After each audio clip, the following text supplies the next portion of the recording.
terus buka pintu ngelewatin saya di kamar ART, terus pintunya dibanting.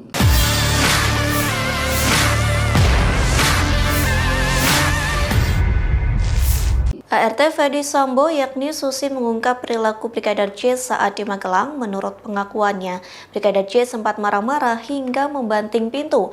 Pengakuan tersebut dikatakan saat dirinya bersaksi dalam sidang lanjutan terdakwa Bribka RR dan Kuat Maruf. Susi mengatakan perilaku Brigadir J itu terjadi seusai melihat Kuat Maruf sedang bertelepon.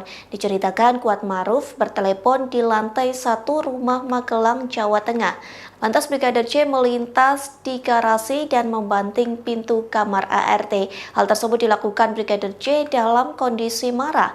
Susi pun bertanya kepada Kuat Maruf penyebab Brigadir J marah, namun Kuat mengaku tak mengaku dan menyuruh Susi mengecek kondisi Putri Chandrawati yang sedang berada di kamar. Kemudian Susi langsung pergi ke lantai 2 letak kamar Putri. Tak disangka Susi mendapati majikannya tergeletak di depan kamar mandi.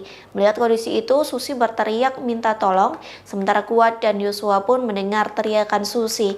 Namun mereka bertengkar saat hendak pergi ke lantai 2 untuk menolong Putri. Susi mengaku mendengar pertengkaran di antara keduanya, bahkan ART itu juga mendengar Kuat melarang Brigadir J untuk naik ke lantai atas. Meski begitu, Susi tak mengetahui alasan Kuat melarang Yosua, ia hanya mendengar Kuat akan menjelaskan alasan itu kepada Brigadir J. Terkait ancaman, Susi pun mengaku tidak mendengar. Pasalnya tak lama kemudian Kuat Maruf tiba di lantai atas dan membantu mengangkat Putri ke kamar.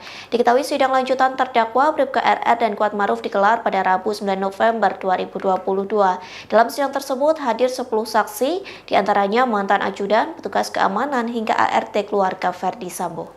Om Joshua melintas dari garasi depan, terus buka pintu ngelewatin saya di kamar ART, terus pintunya dibanting, jeder gitu. Terus saya bertanya. Berarti pintu belakang itu yang dibanting? Iya, pas itu ke arah dapur. Dapur. Saya pintu kasa. Habis itu saya ngomong sama Om, itu kenapa Om Joshua kok datang-datang marah-marah pintu dibanting gitu aku kan. Terus Om Kuat, ya nggak tahu gitu kan. Terus saya tanya, emang dari mana gitu, aku nanya sama Om Kuat. Dari depan gitu. Berarti kalau menurut sepengetahuan saudara, Yosua turun terus kemudian ke arah dapur, keluar ke garasi membanting pintu. Kalau saya lihat dari garasi tengah. Garasi tengah. Masuk ke dalam Ya, ngelewatin saya. ya berarti kan pintu belakang tadi yang dibanting kan? Ya, pintu belakang kan kamar ART terus ya. lewat